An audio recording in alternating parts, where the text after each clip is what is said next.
Hello viewers, good evening to you and welcome back to my YouTube channel, Family Affairs Corner. There's a segment of our society that is often neglected. These segments, they are very, very crucial and important, but most times we downplay their roles. I'm talking about the youth population. Because of lack of information on the struggles this could go through, there seems to be a kind of disconnect between them and the adult population. So today we are going to look into the struggles of 21st century youth. Please don't go anywhere. We'll be right back to tackle this issue. Hello viewers, my name is David Atulegwu. I'm a Nigerian youth and a graduate of Covenant University. For most of you that don't know, we are referred to as Eagles. And I am currently working with a leading financial firm in Nigeria as a sales specialist. It's an honor to be here on this show, and I look forward to having a great time as the show goes on. Thank you, ma'am. So, David, tell us, what does it feel like to be a youth in our society today? What does it feel like to be a youth today? Pressure. I mean, our generation has experienced the enormous pressures on all fronts that generations previously had not experienced. So currently, I can say pressure from all sides, on all sides. And this often leads them. This often leads us to, or it leads youths in general to going into some vices and also making them confused. Yeah, confusion. That's the word. Okay, so David, what are the challenges of today's youth? Can you tell us? The current youth faces a lot of challenges enormously on all sides, and going forward, it's been such a nosedive for the current youth in terms of the amount of pressure that has faced us on a daily basis. But I'm just going to elaborate them in a couple of bullet points to be able to give clarity in terms of what we face. Looking at unemployment, lack of quality education, lack of quality education, peer pressure, poverty. I don't know if I mentioned that, poverty, drug and alcohol abuse. It's also one of the things that we youth face on a daily basis. Insecurity, bad governance, and also social media is also one of the things. Social media is one of the things, and laziness. It might interest you that laziness is also part of one of the things that youth face, and also lack of mentors is also one of those things. Okay, thank you. All right, so social media, I find this very, very crucial. Even for us as the adult population, it's quite a challenge. So, in what ways are the social media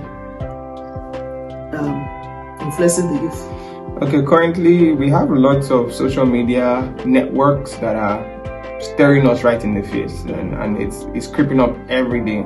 So with more social media coming up, yes, it has a good and it has its bad sides, but most especially most youths that have not reached a level of maturity will not be able to allocate quality time that is meant to be used for quality production and use it effectively.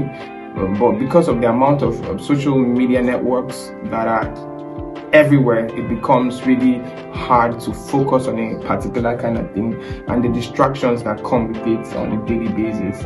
It's been helpful because some of us also use it to project our businesses, we use it to connect, we use it to socialize, but in the sense of it all, it could be really encompassing to have so many notifications on a daily basis. Your phone is beeping, so it could get really hard to focus on a particular kind of project.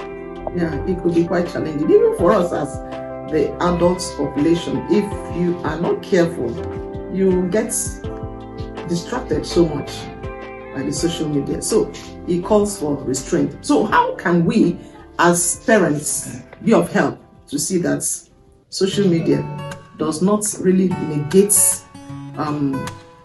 the purpose it ought to serve for our youth? How do we come in? Okay, so basically, it still has to begin with training. One of the things I'm using from my own experience, I came from a family that, yes, the appliances were there growing up, but over time, before we were allowed to use those appliances, when the advent of phone coming in at the time, we were given some restrictions. Okay, I went to a school, like I said, Covenant University, there was no phone, so to an extent, it helped, but totally it was not removed, because we still had access to devices, other devices, not phones. I went to a boarding school where they didn't use phones. So, but coming home, my dad, for instance, would not give you access to phones when you have not done things that are meant to be done. Like you have to be able to do some chores. So that brought in a certain level of discipline to help you know that, okay, yeah, before I have access to this device, I should be able to have done something constructive or profitable for my own advancement. Yeah, so I think it still begins with upbringing and letting the kids, the young ones, know before they mature into adults that, look, these are devices, they'll keep coming, they'll keep advancing, but you should not allow it control you. You should be able to control the device, not allow the device control you. Okay, so there's a lot for us as parents to do. There has to be check and balances. There has to be a balance in everything we do in life, and there's time for everything. I find out it's amazing and quite frightening that some parents give smartphones to children. Children in primary school. It's becoming well. It's also, I know, I get their point. They are trying to expose them to technology at a really young age to broaden their horizon and to broaden their minds. Because see, a lot of fintech companies are coming, technology is advancing, and the earlier the better. Children being exposed to these things help them to carve out a niche for themselves. But in the long run, is it really profitable? It could be profitable, and it could not also be profitable when the device takes control over the owner of the device. But I think as a parent, if children should be given smartphone, they should be guided. There should be parental control. Absolutely. We shouldn't allow children to just have access, because the internet is a different world altogether. It is. Okay, so if we're giving them smartphone, it's for a purpose, for instance, to do their assignments or whatever. Okay. And then there has to be control. You shouldn't just, some parents, they just leave their children with smartphone, and you leave them and you go out. They veer into a whole lot of things, and that's not good. It could be counterproductive. So it calls for caution. I'm sorry to cut you, but I think also parents should be able to have a relationship, because most times these children are craving for attention, are craving for friends, are craving for a society out there, and social media gives that kind of environment for them. So when parents come home and there's no time to spend with their kids, the kids will find time from elsewhere. There was a time I was going to the internet and I saw what was abroad actually, and it happened to be a Nigerian who was involved in it, but because of a young girl was on a dating site, she was 13, and who is to blame in that scenario? If she told him she was 13 and he didn't detest from it, but he was giving her a sense of belonging, communicating with her. But it was good, she was also able to open up, and she was able to open up because there was a relationship. So I believe there has to be a relationship, adequate relationship, communication between the parents and the children, teenagers most especially, because the teenagers are experiencing most of these things. The pressure. That's an eye opener. Parents, I hope you're listening, because so many of us, because of societal pressure, we keep running around. We keep running around to make ends meet, and we fail to spend more time with the children. So we need to make our children feel wanted. We need to spend more time with them. We need to love them and make them feel loved. Because if you give them these basic things, actually, from my own understanding, what children need most from you as a parent is your love, your time, your care, before every other thing. Because these are the things they will live to remember. These are the things they will live to cherish Yeah, that's it. I mean, talking of this internet and social media, we can't exhaust it today. Yeah, I would like to have you come around again to expatiate more. Okay? Yeah. So you also mentioned another thing. You also mentioned another drugs and alcohol.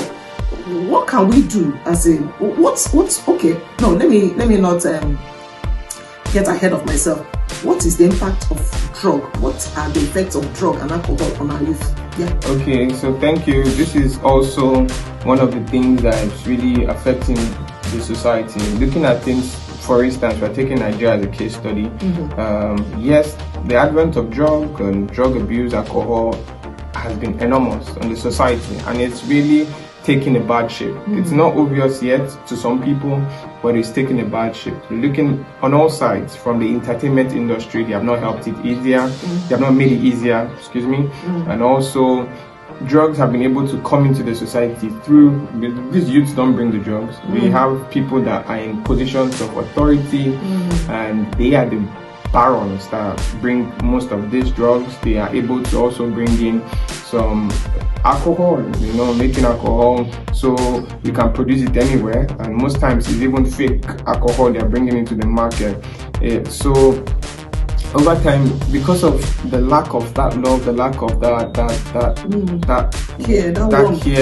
a society where people can like mingle and grow, people find that love or find that happiness somewhere else. So it's an escape route. It's an escape route, and it leads to a lot of depression. A lot of people, you can see a lot of people committing suicide because they get to a point where they can't take it anymore, and maybe the drugs or the alcohol they were exposed to is not giving them that excitement it used to give them earlier on. So we look at it as really a pandemic per se. It is a pandemic, and I think people in affairs of authority should be able to put checks and balances, put things in place to stop and curb it. Thank you very much, David. I mean, this is an eye-opener. This topic is quite vast. Parents, you can hear from his own perspective as a young person. There's so much work for us to do. Not just parents, teachers, the government, every one of us.